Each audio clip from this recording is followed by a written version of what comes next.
Hey, this is Anney. And Samantha. And welcome to Stuff I Never Told You, a production of iHeartRadio.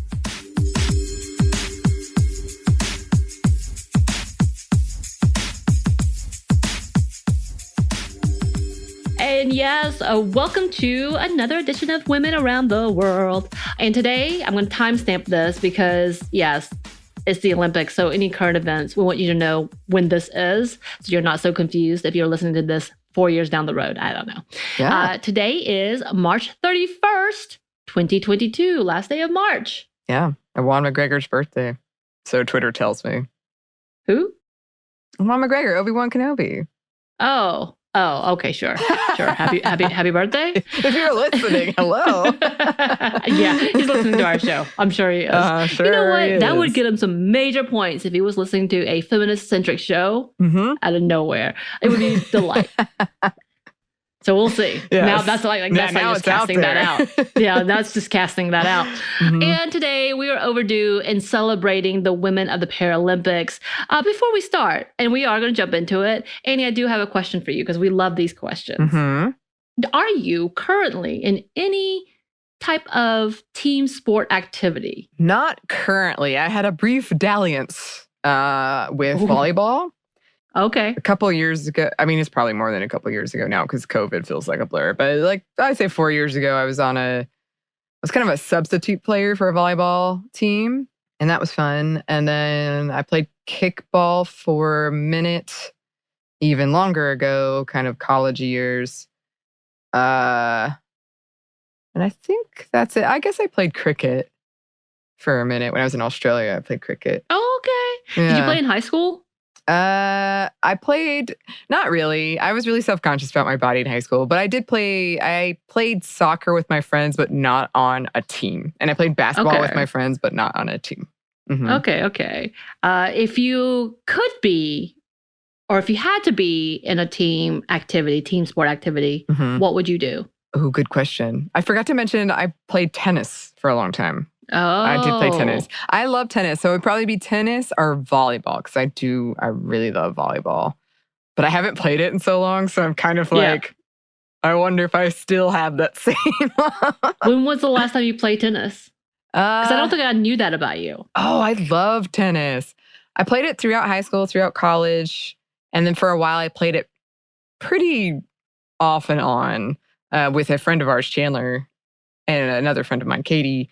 Gosh, when was that? 2012, 2013? It's been a minute. Okay. I still have my racket and my balls, though, just in case. Yeah, so that is one of the sports. I think we did talk about this before because that was one of the sports that my crush at the time tried to teach me how to play. But I was so bad that he just put down his racket and walked away from me without saying a word. Oh, that's terrible. I mean, it was bad. I kept hitting them out of the damn fence, which is like 12 feet, 20 feet high. And you're like, how? Well, because I'm that good. Yeah, we used to have what we called four-court tennis. As long as the ball was bouncing, you could still play it. And it was the best workout you could get because you'd be running all back and forth.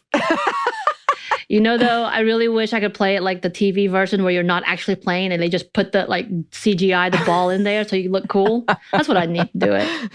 Can you do this for me? No. No? Okay. Yeah, I actually didn't participate in many sports either. I did do cheerleading, and I consider that a sport, and I will fight you. We will fight. I'm with you.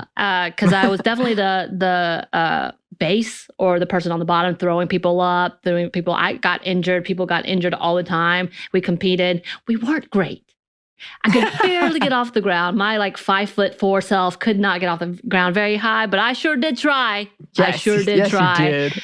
I did have to stop after a while because I had to work to get money to buy car and such.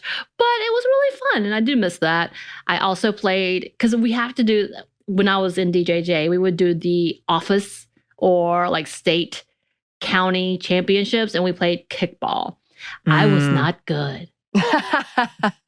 Oh, no. It's I could kick the ball pretty well. Yeah. I just am not a fast runner. Can I steadily run? Yes. Yeah. But am I good? No. It's fine. It's fine. Yeah. I am who I am. I have other talents, I'm sure. You definitely do. But I really wish, the thing that I wish I could have played is soccer. Because I really think I'm like, well, I'm not very fast, but I did at one point. Like, I could probably block this ball. I feel like I can do this. But we didn't have the soccer team. LJ Georgia had very few sports. It was baseball, softball, football, basketball. End of story. So it was very, very little. They did have wrestling. Of course, they had wrestling. Yeah. Oddly enough. But yeah, so I didn't get to do much. I also didn't get to do much mini sports because it's expensive, and that's a whole different conversation, which we probably should have with this about Olympics as well, who is afforded what. But yes, today we're not going to talk about that downer kind of conversation. No, we're going to celebrate some of the women in the Paralympics. And please know, we researched a lot to get these names and get this moment to celebrate. But it was really difficult to get outside the U.S.-centric conversations and or articles. So for those of our international listeners, if you would like to send us some things, if we're missing people from here, please do. We love that. We need that. And I need your help. We need your help because, again, my Google really thinks that all I care about is U.S. And that's not true. Yeah. I want to know what's going around the world. Yes. We're counting on you, listeners. So please help us out. But yes, we're going to talk about this amazing women today. But first, we did want to talk about the fact that the 2022 Paralympics in Beijing actually hit a marker for highest women athletes participating ever, with 138 women competing versus the 133 that competed in 2018 at Pyeongchang. And by the way, though, there is over 570 athletes that participated. So even though that's the highest number for women, that's still a low number. Yeah. Just to put that out there. And though there were 3 less delegations that competed, there were a total of 78 medal events, 39 of them for men, 35 for women, and 4 mixed events. So pretty good chances. And just FYI, China, the US, and Canada had the most women competing this year, while several countries had 0 women competing. I will say there was 2 countries, I think, that had 0 men. So, some of them only had 1 athlete coming through. But if you want to go look at those numbers, you can. But overall, hey, it's an improvement, right? Yeah. Still a ways to go, but it is an improvement. So yes, let's talk about some of these amazing athletes, starting with Oksana Masters, a Ukrainian-born American athlete, started as a rower at the age of 13 and won bronze in the 2012 Paralympics, but moved on to cycling, winning 2 gold medals in 2020 in Tokyo. But in the 2022 Paralympics, Masters has become one of the most decorated U.S. Winter Paralympians today. Masters has won several medals in all her events, meaning 7 medals from 7 events in 1 Paralympics. And on the last day of the Paralympics on March 13th, Masters led her mixed-gender cross-country skiing team to gold with her teammates Sydney Peterson, Dan Knossen, and Jake Adikoff. She has set a new record for the most medals won by a U.S. athlete at a single games. She has won 17 medals overall in both summer and winter Paralympic games. So it's pretty amazing. Yeah. And one of the things I found interesting when she was talking about her athleticism is how she has changed to kind of grow with her body, essentially. So she loved cycling, but moved on, and talking about how very different, even though you might not think so, how very different the 2 events were. So very big. Huge powerhouse. Go ahead, Oksana, do your thing.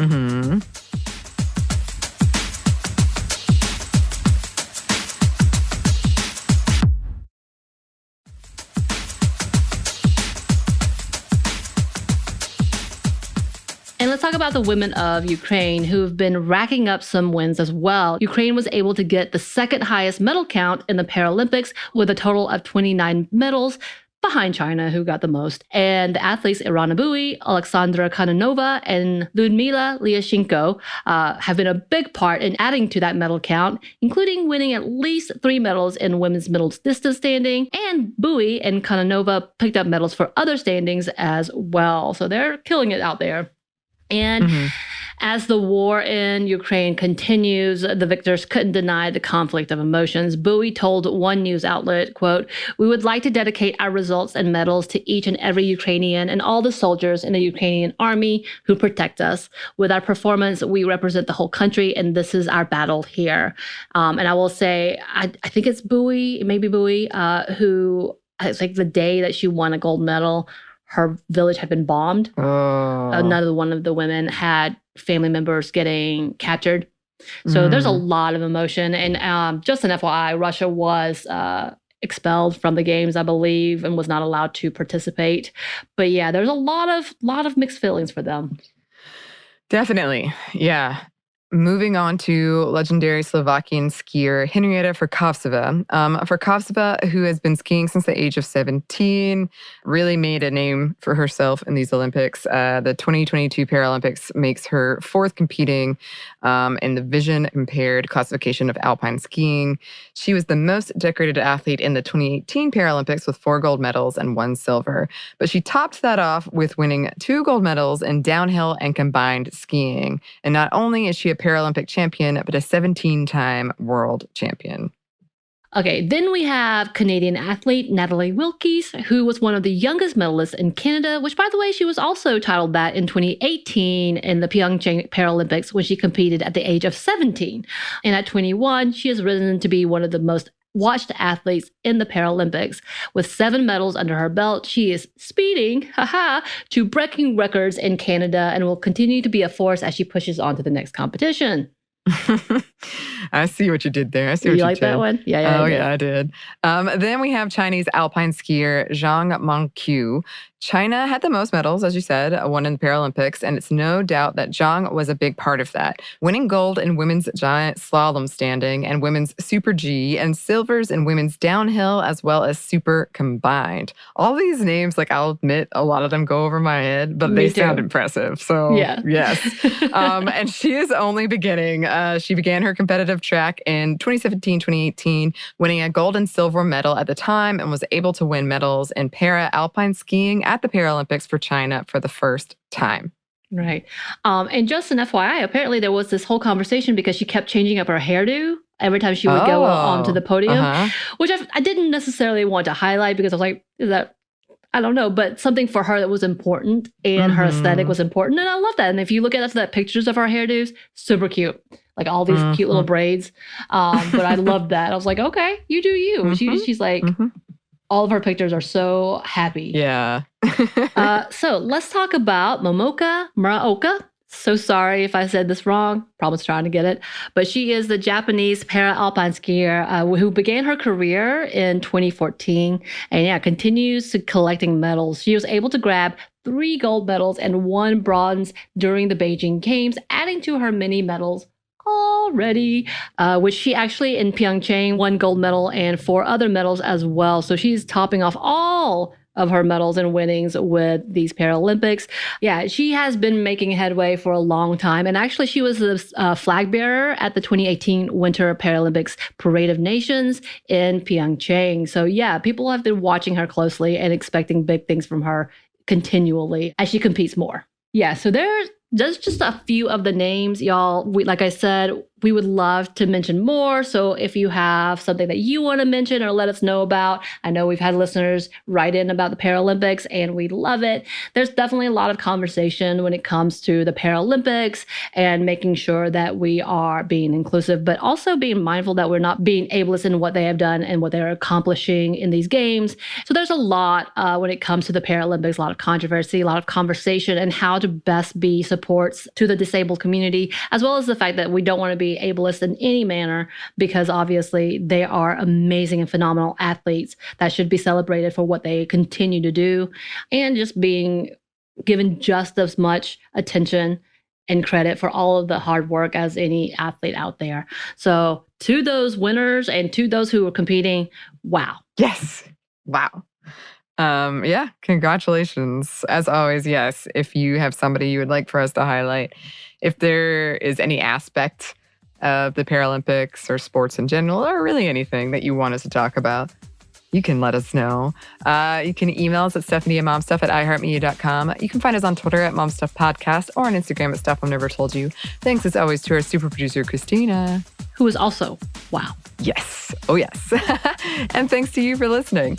Stuff I've Never Told You is a production of iHeartRadio. For more podcasts from iHeartRadio, visit the iHeartRadio app, Apple Podcasts, wherever you listen to your favorite shows.